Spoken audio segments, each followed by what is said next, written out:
Eu sou Iede Cardoso dos Santos. Nasci 18 de maio de 1949. Já tenho 75 anos.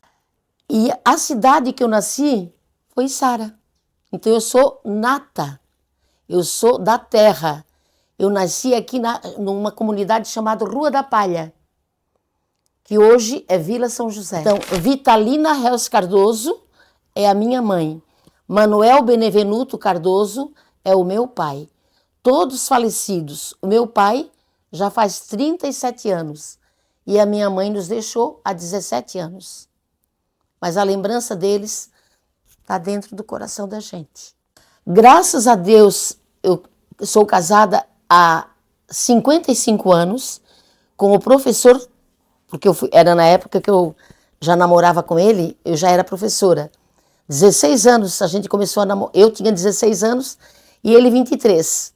Mas há 55 anos somos casados. E um bom casamento. O Jurandir dos Santos é o meu marido. Um homem de grande qualidade, de grande importância na minha vida. É o pai de 4 filhos que nós tivemos. Jussandra é a nossa filha mais velha. Geraldine, a segunda menina. Eduardo é o nosso menino. E Patrícia é a nossa última filha, a rapinha de tacho. Tá. Jussandra é mãe já de um casal. Geraldine é mãe de 3 meninos. O Eduardo é pai de um menino. E a Patrícia, então, é professora e gosta muito de acampar, de sair e não perfilhou, não criou ainda esse laço de família. Mas é uma pessoa maravilhosa, uma professora que ama a profissão dela. Então, desses 4 filhos, nós temos 6 netos, 5 meninos e uma menina. E também somos bisavós de Loíse. Loíse tem 3 anos e é a nossa bisneta, graças a Deus. Então já somos bisavós. Além de escritora, que eu quero falar também sobre esse assunto, que é muito importante para mim. Eu trabalhei 26 anos como professora. E nesse período, eu completei o maior desejo da minha vida, que o meu sonho, quando a gente é pequeno, o que quer ser quando crescer? Eu quero ser professora. Então foi a opção de trabalho. Eu comecei aos 16 anos e fui até 50. Eu trabalhei 26 anos, então agora eu estou meio perdida na idade. Nesse período, fui mãe dos 4 filhos. Como escritora, eu comecei aos 60 anos. Depois de aposentada, depois de vó, aos 60 anos eu comecei como escritora. Por que eu comecei? Porque, na verdade, quem passa como professora, a gente é porque também gosta de literatura, né? Ensina matemática, ensina todas as áreas, porque é fundamental. Mas a parte da língua portuguesa me chamou muita atenção. Para vocês verem o gosto que eu tomei assim, ó. Aos 12 anos, eu estava na 6ª série do ginásio, eu comecei com o diário.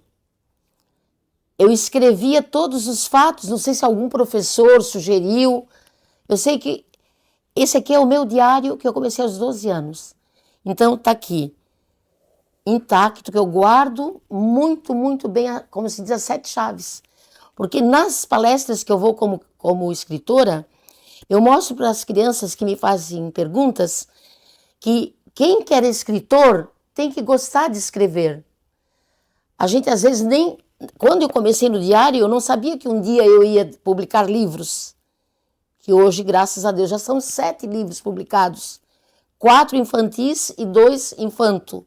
Que depois eu quero mostrar também a minha obra. Mas nesse momento eu quero falar para vocês do quanto importante, porque esse diário que eu comecei aos 12 anos, na 6ª série do ginásio, e naquela época era a 2ª série ginasial, as letrinhas se diferenciadas que a gente escreve, mas ele deve ter 60 anos, porque hoje eu tenho 75, ele tem 63 anos esse livro, esse caderno.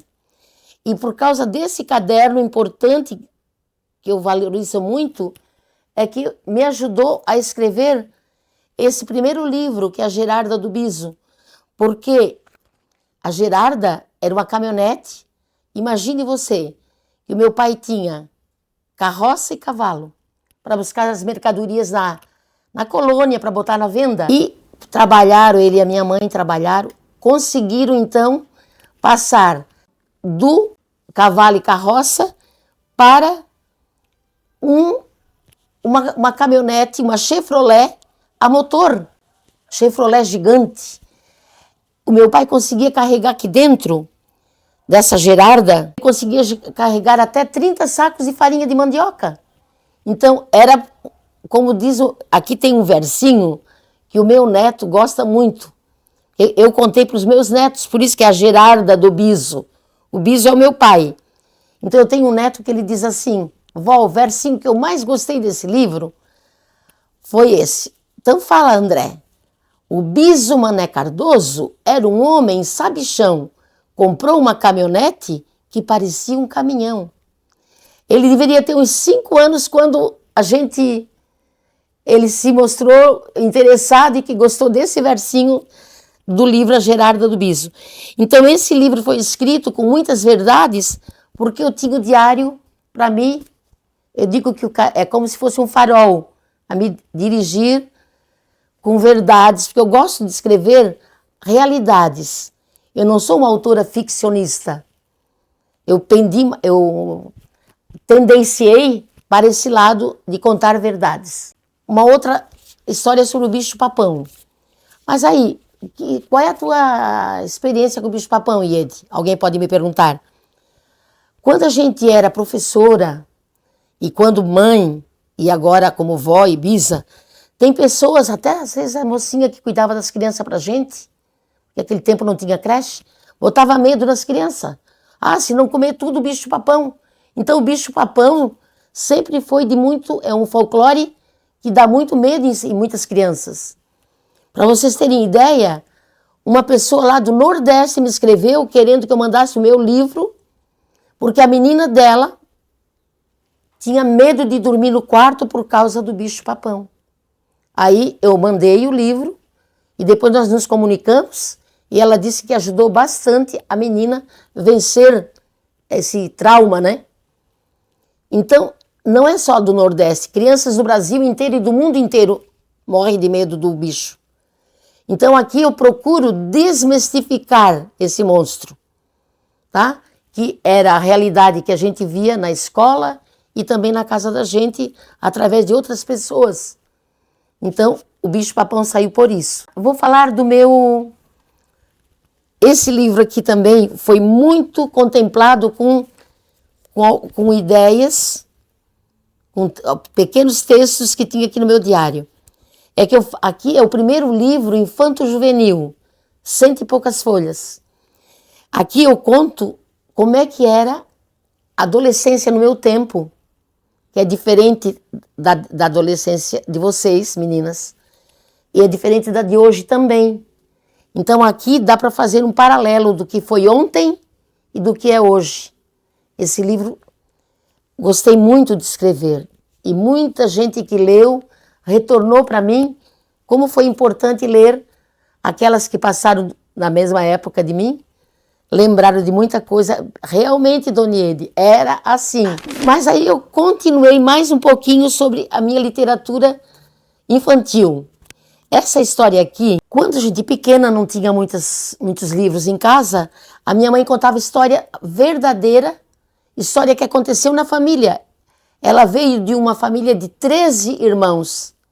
Então, Doca era porque a minha avó, meus avós tiveram 10 filhas e 3 filhos. O Doca foi o segundo. E o Doca era muito engraçado, muito peralta. Então a mãe me conta como foi a primeira vez que ele foi no mar.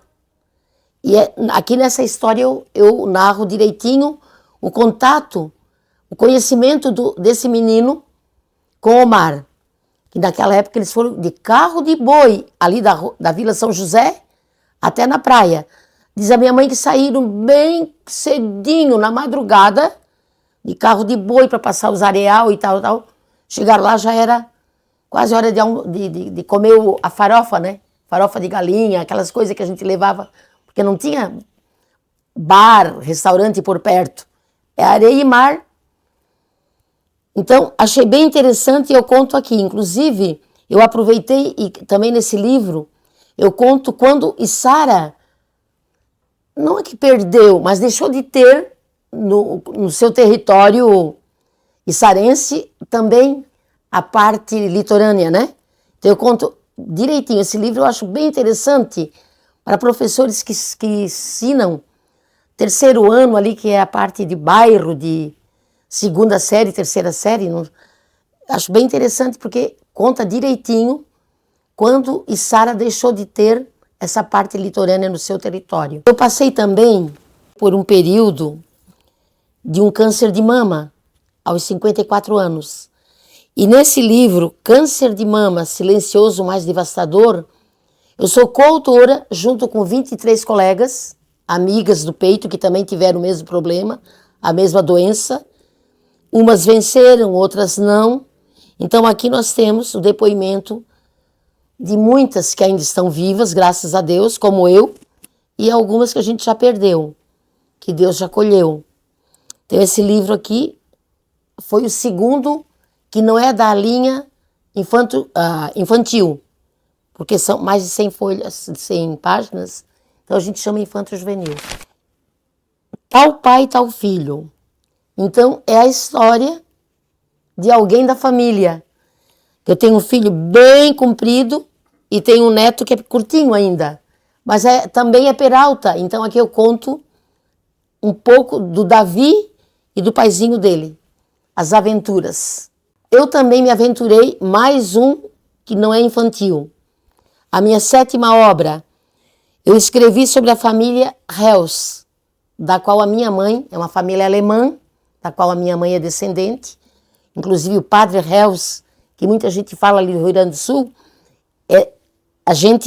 eles somos descendentes também, que o padre diz que todos os réus que saíram da Alemanha e vieram para o Brasil, foi de uma família só. Então, a gente acredita que o padre Hels e nós temos alguma coisa de descendência. Até hoje são esses 7. Agora é claro que a gente tem também projetos que a gente gostaria. Só que eu queria dizer assim, para o povo que vai nos assistir, publicar um livro é caro. Então, não é só o meu pesar. Eu gostaria que fosse mais barato, que a gente conseguisse mais incentivo. Então, na minha juventude, lá no ginásio, depois que eu comecei o diário, 7ª série, 8ª série, a gente tinha que ler livros para fazer ficha de leitura, para ganhar nota.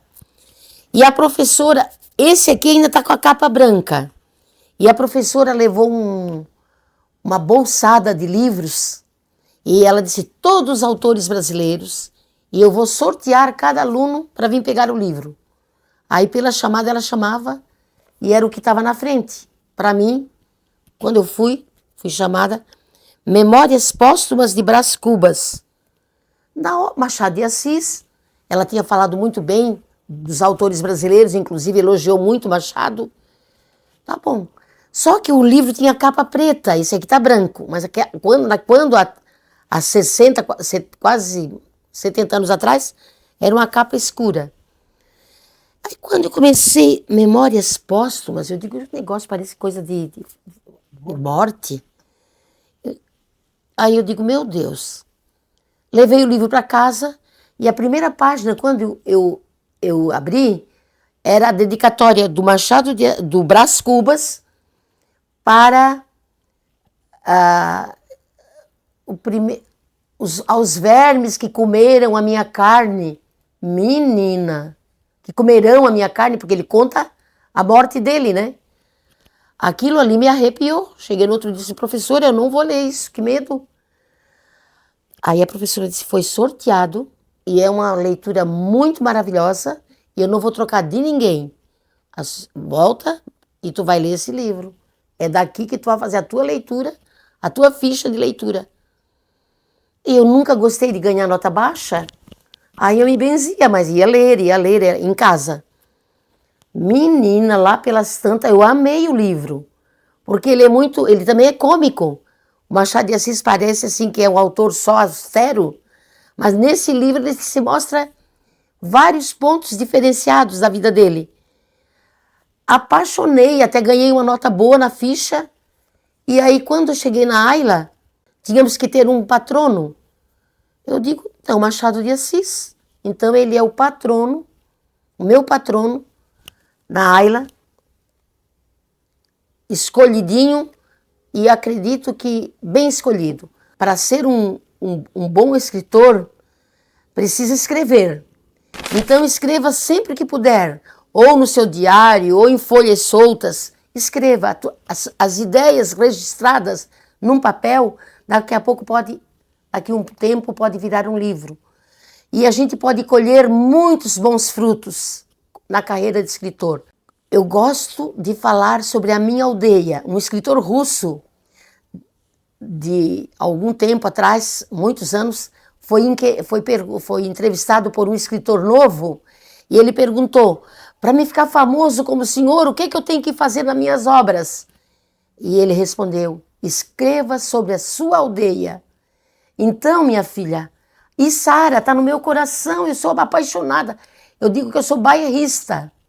Amo de paixão essa terra. Não podia deixar de escrever sobre minha aldeia, o lugar onde eu nasci. Tão belo. Então, o que eu gosto mais de Içara? Eu gosto de tudo de Içara.